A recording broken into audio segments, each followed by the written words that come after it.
কুষ্টিয়ার খোকসা জানিপুর মডেল সরকারি প্রাথমিক বিদ্যালয়ের সমাপনী পরীক্ষার ফলাফল বিতরণ করা হয়। মঙ্গলবার সকাল ৯ ঘটিকার সময় এই ফলাফল দেওয়া হয়।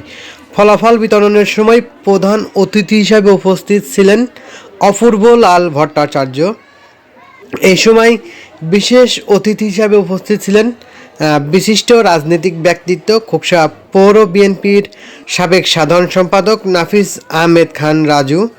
এছাড়া উপস্থিত ছিলেন অত্র বিদ্যালয়ের ভারপ্রাপ্ত প্রধান শিক্ষক সান রোজা কাদরি এবং বিশেষ অতিথি হিসাবে উপস্থিত ছিলেন কৃষ্ণা চক্রবর্তী, অঞ্জনা রানী, শফিকুল ইসলাম, রফিকুল ইসলাম। মোট 781 জন শিশু শ্রেণী থেকে পঞ্চম শ্রেণী ছাত্রছাত্রীদের মাঝে এই সমাপনী পরীক্ষার ফলাফল বিতরণ করা হয়। বিস্তারিত রয়েছে ভিডিওতে।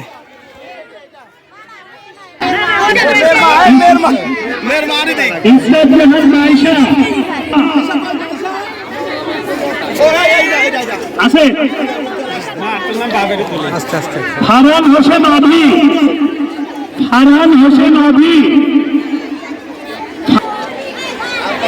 এবারে সোহান প্রথম স্থান অধিকার করেছেন। সোহান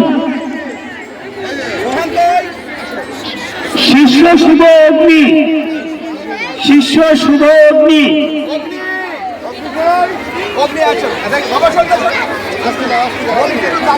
মোহাম্মদ আল রাফিজ, আহমেদ জাফিয়া মাইশা, জারিফা মাইশা, কৌশিক বিশ্বাস দ্বিতীয় স্থান অধিকার করেছে। কৌশিক বিশ্বাস,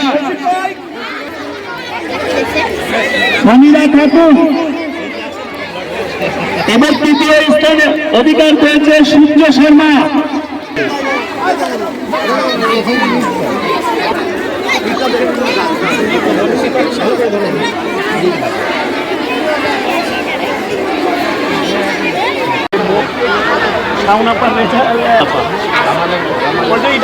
আমি ডাকিছি তো 3 বের ডাকছি, তো ওরও ডাকছি আমি, ও খেয়াল করিনি। আমার নাম রকুনুজ্জামান। প্রথম কি চতুর্থ রকুনুজ্জামান। আমার নাম সোহা। আমি দ্বিতীয় শ্রেণীতে পড়ি। আমি প্রথম স্থান অধিকার করেছি। আমার নাম রামসা আহমেদ সোহা। আমি তৃতীয় শ্রেণী থেকে প্রথম স্থান অধিকার করেছি, আলহামদুলিল্লাহ। আমার নাম রাফিমুর রহমান। আমি প্রথম শ্রেণীতে পড়ি, প্রথম স্থান অধিকার করেছি।